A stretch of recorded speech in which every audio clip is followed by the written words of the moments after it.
Happy Wednesday, Jayhawks. This is another edition of Good Morning KU. I'm Michael Garrett. And I'm Maddie Maloney.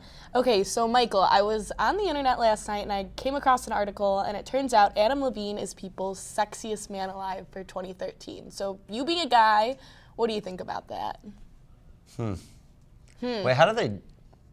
Okay, so first question is, and this might be a total guy question, does people do this every year? Yes, last year was Channing Tatum.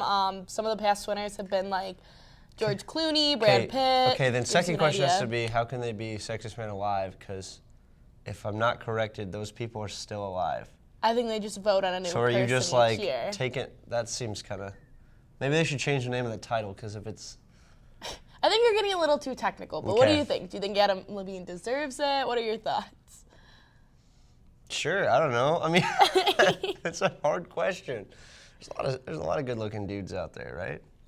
I mean, I guess so. What do you think? See, this is a better question. You shouldn't be asking me. I have no idea. No, I agree. I am a Adam Levine fan. He's got nice jawbones. Is that something that we look for? Yeah, like a prevalent jaw. Mine's covered up by the beard. Yeah. The No Shave November going well. Oh. Oh, hey-oh. But yeah, no, I think he deserves it. Okay. Yeah. I actually, it's funny though that you mentioned Adam Levine. I actually met him once. Really? Yeah, Where I did did. you meet him? It was like, how old was I? I was like fifth grade. Like I was pretty young, and it was back when Adam Levine and Maroon 5, the band he's in, they came out with their album Songs About Jane.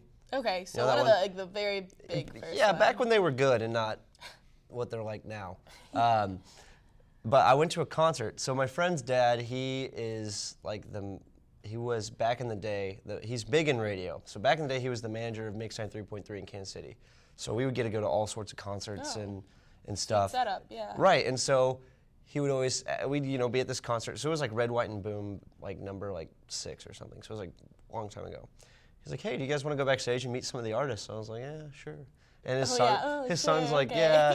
It's not as cool as that time we went out to dinner with Michelle Branch. And I was like, what? Just like, man, they went out to dinner with Mandy Moore too. I was like, you guys are crazy. But I was like, oh, super excited because I'm like, I've never met a celebrity. So we went backstage. We met Liz Phair, JC Chazé from NSYNC, Maroon 5. Okay, that's a sweet Tech setup. N9ne was there. I mean, there was all kinds of artists and stuff. It was cool. You're pretty much famous yourself at this point. By association? By association. So did you like Adam Levine? Or? Yeah, I mean, from basically it was like, hey, thanks for coming to the show. And it's like, yeah, high five, shake hands, everyone gather for a quick picture, and then we left.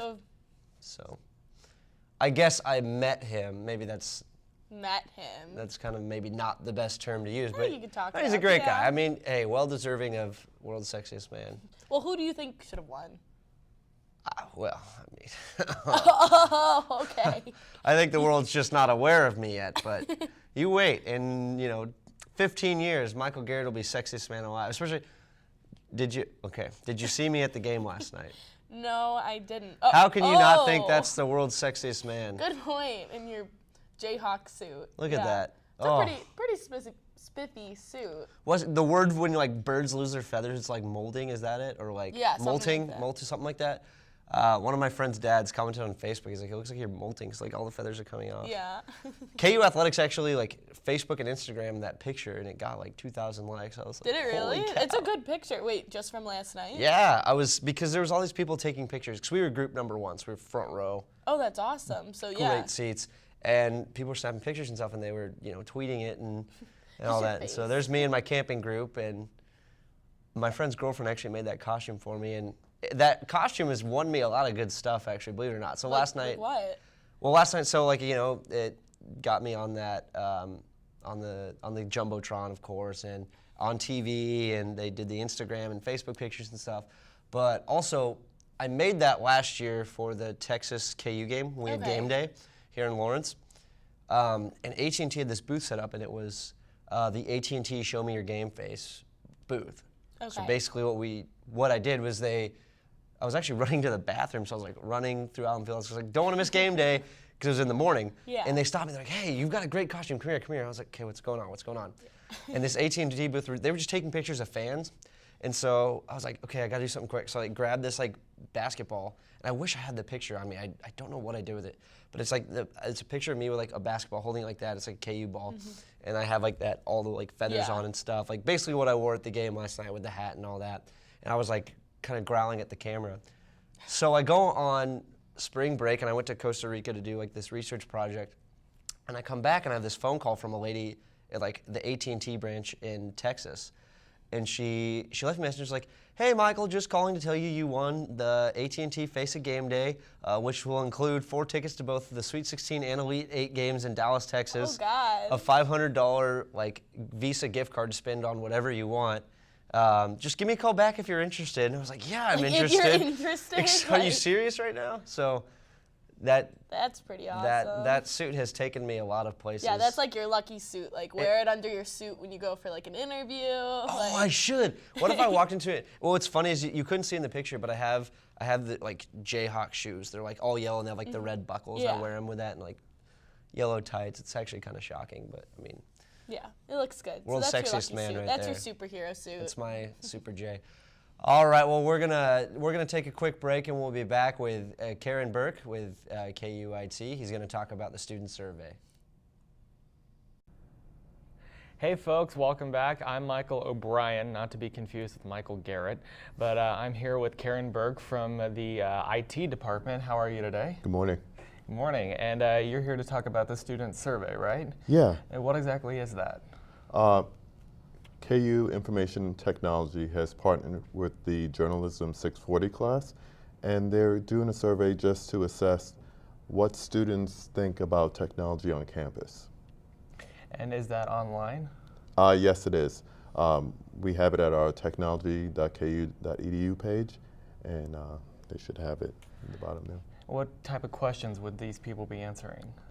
Various questions. It takes about 10-15 minutes to fill out, but things like what type of mobile devices, apps do you use, what type of technology is being used in classrooms by professors and so forth.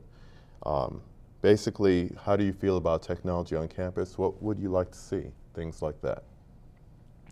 And I hear you're doing something on Hawk Days too with regard to this? Yeah, we're set up in Anschutz every day this week from 10 to 2, and we're handing out cards with the address on it, letting students give them a little takeaway of sorts, and just answering any questions that they may have. We're set up right in the front of the 3rd floor entrance, so people are coming up to set up themselves on Jayhawk Wireless, find out about Virtual Lab. We're promoting that as well, so instead of going to one of the labs to use something like SPSS or Microsoft Office or whatever, you could do it on your laptop or your mobile device. Do you know what you actually plan to get out of this survey? I think, especially being a journalism class, they're trying to just make a good assessment of how kids feel about technology. A lot of times information is just given to them, technology is given to them to use on campus. We want to see how they feel about it, and also what we can do to make changes that are positive for the entire campus. Well, I know I like my technology. So do I. So, yeah, if I took the survey, I know I'd say I use it 24/7. Mm-hmm. Same here. Well, except sleep. Well, yeah, that too. Actually, in my Journalism 101 class, we took the media fast and had to keep a 24-hour diary of what we used, what media we used, and a lot of people found it, and then we had to give it up for a few hours. Yeah. A lot of people found that very difficult. Yeah. Well, thanks for coming in today. Thank you. And when we come back, we'll have Jessica with the news.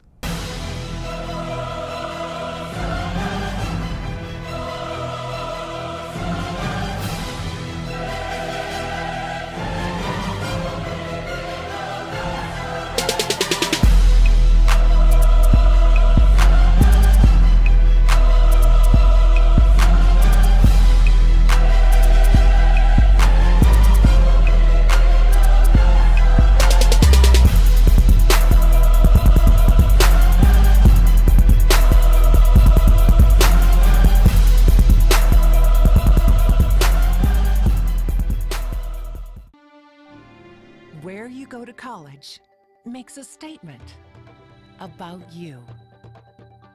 This place will become a part of you, your identity for life.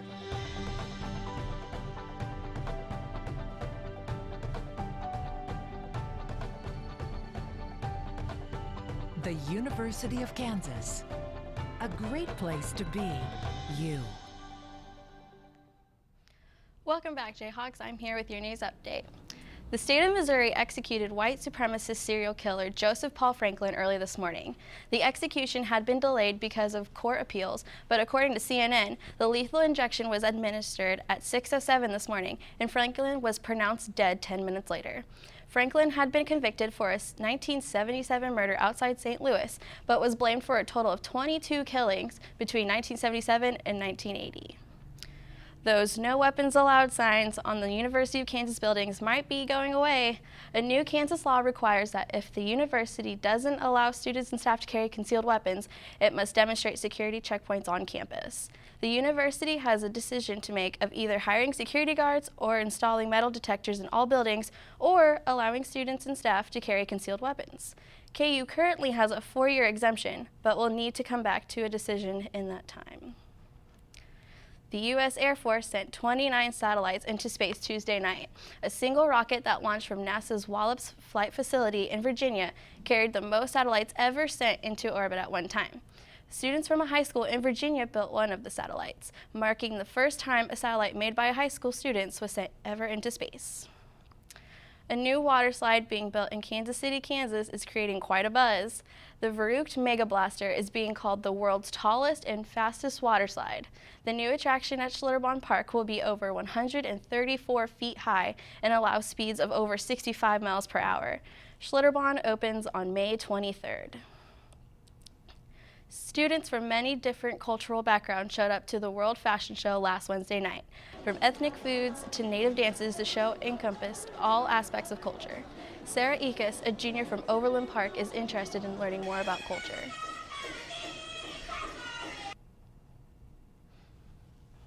I think it's really cool that we can learn so much through the material culture, like their different dress or their music. So I hope to learn a little bit more today. The show included 7 different KU cultural groups and other individuals wearing traditional outfits from their home countries. Styles included custom party dresses to everyday wear. The men's basketball team continues to win on the hard court. KU defeated Iona 86-66 last night in Allen Fieldhouse. Again, it was sophomore Perry Ellis who led the Jayhawks in scoring with 21 points. Joel Embiid added 16 points on 7 for 7 from the field. Next up, Kansas will host Townsend at 7 p.m. on Friday. And that wraps up for today's show. I'm Jessica Gomez, and thank you for watching Good Morning KU.